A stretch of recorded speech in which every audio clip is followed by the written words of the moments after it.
ನಿನ್ನೆ dinner ಮೀಟಿಂಗ್ನಲ್ಲಿ CM ಸಿದ್ದರಾಮಯ್ಯನವರಿಗೆ ಅವರ ಆಪ್ತರು ಯಾವೆಲ್ಲ ರೀತಿಯಾಗಿ ಡಿಮ್ಯಾಂಡ್ಗಳನ್ನು ಇಟ್ಟರು, ಯಾವೆಲ್ಲ ರೀತಿಯಾಗಿ ಸಲಹೆ ಸೂಚನೆಗಳನ್ನು ಕೊಟ್ಟರು ಅನ್ನೋದನ್ನು ನಾವು ಗಮನಿಸಿದ್ವಿ. ಈಗ ಅವರ ಡಿಮ್ಯಾಂಡ್ಗಳಿಗೆ, ಅವರ ಸಲಹೆ ಸೂಚನೆಗಳಿಗೆ ಸಿಎಂ ಸಿದ್ದರಾಮಯ್ಯನವರು ಏನು ಹೇಳಿದರು ಅನ್ನೋದನ್ನು ನಾವೀಗ ಗಮನಿಸ್ತಾ ಹೋಗೋಣ.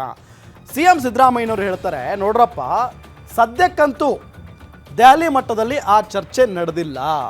ಅಂದರೆ ಈ ಕುರ್ಚಿ ವಿಚಾರಕ್ಕೆ ಸಂಬಂಧಪಟ್ಟಂತೆ ಅಥವಾ ಸಿಎಂ ಸ್ಥಾನದಿಂದ ಕೆಳಗಿಳಿಯುವ ವಿಚಾರಕ್ಕೆ ಸಂಬಂಧಪಟ್ಟಂತೆ ಹೈಕಮಾಂಡ್ ಮಟ್ಟದಲ್ಲಿ ಆ ಚರ್ಚೆ ನಡೆದಿಲ್ಲ ಅಂತ ಹೇಳಿದಾರಂತೆ. ಅದಾದ ನಂತರ ಈ ಕ್ಷಣದವರೆಗೂ ನನಗೆ ಸಿಎಂ ಸ್ಥಾನ ಬಿಡುವಂತೆ ಯಾರೂ ಕೂಡ ಹೇಳಿಲ್ಲ. ನೋಡಿ, ಇತ್ತೀಚಿನ ದಿನಗಳಲ್ಲಿ ಕೆಲವೊಂದಿಷ್ಟು ಚರ್ಚೆಗಳಾಗ್ತಾ ಇತ್ತು. ಸಿಎಂ ಸಿದ್ದರಾಮಯ್ಯನವರು ದೆಹಲಿಗೆ ಹೋಗಿದ್ದಾರೆ. DCM DK ಶಿವಕುಮಾರ್ ಅವರು ಹೋಗಿದ್ದಾರೆ. ಇದೇ ಕುರ್ಚಿ ಗಲಾಟೆ ನಡೀತಾ ಇದೆ. ಸಿಎಂ ಸಿದ್ದರಾಮಯ್ಯನವರಿಗೆ ಕುರ್ಚಿ ಬಿಡುವಂತೆ ಹೇಳಿದ್ದಾರೆ ಅನ್ನೋ ನಿಟ್ಟಿನಲ್ಲೂ ಕೂಡ ಚರ್ಚೆ ಆಗ್ತಾ ಇತ್ತು.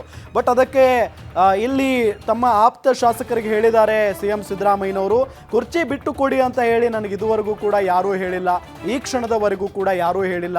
ಸೋನಿಯಾ ಗಾಂಧಿ, ರಾಹುಲ್ ಗಾಂಧಿ ಅವರು ಕೂಡ ಏನೂ ಮಾತನಾಡಿಲ್ಲ ಇದರ ಬಗ್ಗೆ. ನೋಡಿ, ಈ ಕುರ್ಚಿ ವಿಚಾರಕ್ಕೆ ಸಂಬಂಧಪಟ್ಟಂತೆ ಇದುವರೆಗೂ ಸೋನಿಯಾ ಗಾಂಧಿ ಅವರಾಗಿರ್ಬೋದು ಅಥವಾ ರಾಹುಲ್ ಗಾಂಧಿ ಅವರಾಗಿರ್ಬೋದು ಏನೇನೂ ಹೇಳಿಲ್ಲ.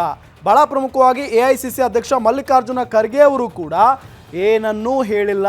ಸಿಎಂ ಸ್ಥಾನವನ್ನು ತ್ಯಜಿಸಿ ಅನ್ನೋದರ ಬಗ್ಗೆಯೂ ಕೂಡ ಯಾರೂ ಏನೂ ಮಾತಾಡಿಲ್ಲ. ನಾವೆಲ್ಲರೂ ಕೂಡ ಹೈಕಮಾಂಡ್ ಅನ್ನೋ ಪದ್ಧತಿಯಲ್ಲಿ ಆಡಳಿತ ಮಾಡ್ತಾ ಇದ್ದೇವೆ. ಅವರ ಆಪ್ತರಿಗೆ ಸಿಎಂ ಸಿದ್ದರಾಮಯ್ಯನವರು ಹೇಳ್ತಾ ಇರೋದು, ನಾವೆಲ್ಲರೂ ಕೂಡ ಹೈಕಮಾಂಡ್ ಅನ್ನೋ ಪದ್ಧತಿಯಲ್ಲಿ ಆಡಳಿತವನ್ನು ಮಾಡ್ತಾ ಇದ್ದೇವೆ.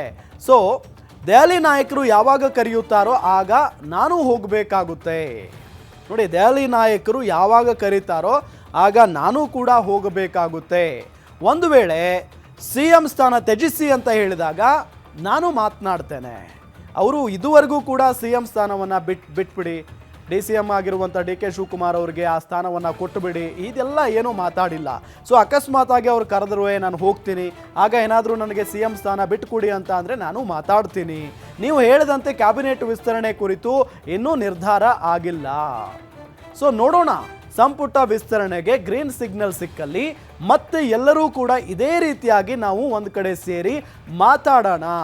ನೀವು ಯಾರೂ ಕೂಡ ನಾಯಕತ್ವದ ಕುರಿತು ಏನೇನೋ ಮಾತನಾಡೋದಕ್ಕೆ ಹೋಗಬೇಡಿ. ಇದು ಒಳ್ಳೆಯ ಮಾತು. ಯಾಕೆಂತಂದರೆ ಬಹಿರಂಗವಾಗಿ ಸಿದ್ದರಾಮಯ್ಯನವರ ಬಣದ ನಾಯಕರು ಇಲ್ಲ 5 ವರ್ಷ CM ಆಗಿ ಸಿದ್ದರಾಮಯ್ಯನವರೇ ಮುಂದುವರಿತಾರೆ ಅಂದಾಗ ಅತ್ತ DCM DK ಶಿವಕುಮಾರ್ ಬಣದ ನಾಯಕರು ಕೂಡ ರೊಚ್ಚಿಗೇಳ್ತಾರೆ. ಅವರು ಕೂಡ ಮತ್ತೊಂದು ಹೇಳಿಕೆಗಳನ್ನು ಕೊಡ್ತಾರೆ.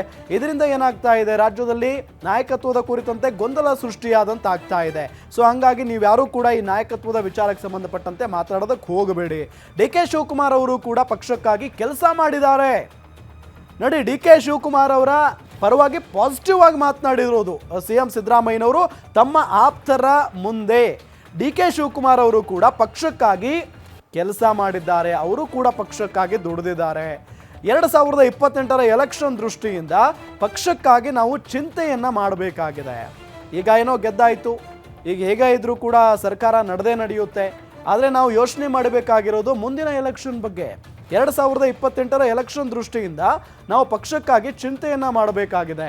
ಆದರೆ ಎಲ್ಲರೂ ಕೂಡ ಪಕ್ಷದ ಹೈಕಮಾಂಡ್ ಹೇಳಿದಂತೆಯೇ ನಾವು ಕೇಳಬೇಕು ಅನ್ನೋ ನಿಟ್ಟಿನಲ್ಲಿ ಈ ಸಂದರ್ಭದಲ್ಲಿ ತಮ್ಮ ಆಪ್ತರಿಗೆ ಸಿಎಂ ಸಿದ್ದರಾಮಯ್ಯನವರು ಹೇಳಿದ್ದಾರೆ.